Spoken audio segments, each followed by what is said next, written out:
Boom, boom. You made it up to paso número tres or parte número tres. All right, where here it's telling us specifically these instructions. Rearrange the sentence parts below from fila uno, fila dos, and fila tres to make logical sentences. You will need to use one part from each box, and you just simply drag the words around. Okay, so what's cool about this is that you'll notice that this whole screen is pretty much not touchable except for the words themselves, right? So you have here what are los sujetos, again your subjects, and then you have los verbos, which are again your verbs, and then you have la información adicional. Now, there's many different ways that you can do this, but I would recommend just leaving everything in fila uno or the first column kind of by itself, or like leave it where it is, okay? And then just think about how you can move your verbs and your other sentence parts around to kind of make logical sentences. Because if you think, can you say mi hermano y yo quiero? No, you can't. Okay, you can't say that because what's going on there is you ultimately are using the yo form of the verb, and with mi hermano y yo, you'd actually need the nosotros form of the verb. So you cannot use that one there. Okay, you can't use that one. But you can use a different verb that is in the second column here. Okay, can you say mi hermano y yo or nosotros vivimos? Can you say van? Can you say juegas? Can you say lee? Can you say paseas? Again, the key is to look at the ending of your verb. If you can identify what part is the root of your verb or the stem, and then you can identify what part is the ending, then you can kind of figure out which one would go with mi hermana y yo. So this is a good example here where the stem or root is viv, because it comes from vivir, is imos, a nosotros form ending, o es, e, imos, en. It is.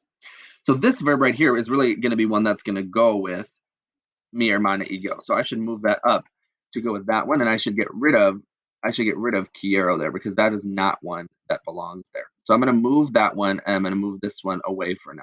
Okay, and you can drag it off to the side, whatever. Let's just do that for now. We'll drag that one off to the side so we can get vivir lined up with mi hermano y yo.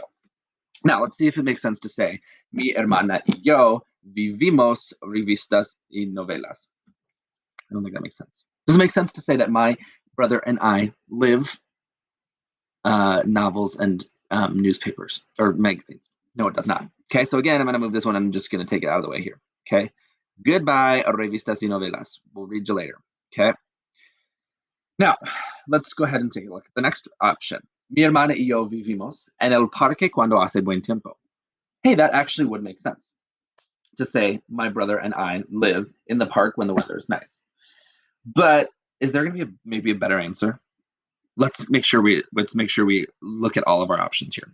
Mi hermano y yo vivimos comer siempre.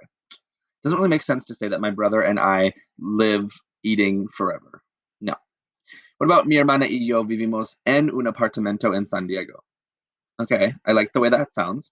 Mi hermana y yo vivimos al basketball los lunes? No.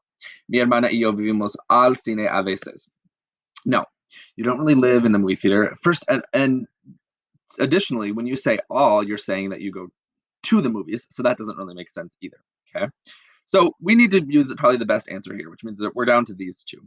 Okay, but you have to think if there's going to be one that you need to use later on with one of the other sentences that's going to make better sense, you should probably pick the one that makes the absolute most sense here. And it makes the most sense to say that you're living in an apartment. Okay, so let's move this one up to be in that row there. And then you've got your first sentence, which is mi hermana y yo vivimos en un apartamento en San Diego. Then you can do the same kind of thing with these other ones. Which form of the verb would go with mi papa? Which form of a verb would go with yo, etc., etc. All right. So your goal is to kind of just move these things around until they make logical sentences. All right. And you'll realize that on the very next slide, I do ultimately end up giving you the answers. So you'll get a chance to figure these out. But don't do that until you have tried and played around with this yourself. Buena suerte.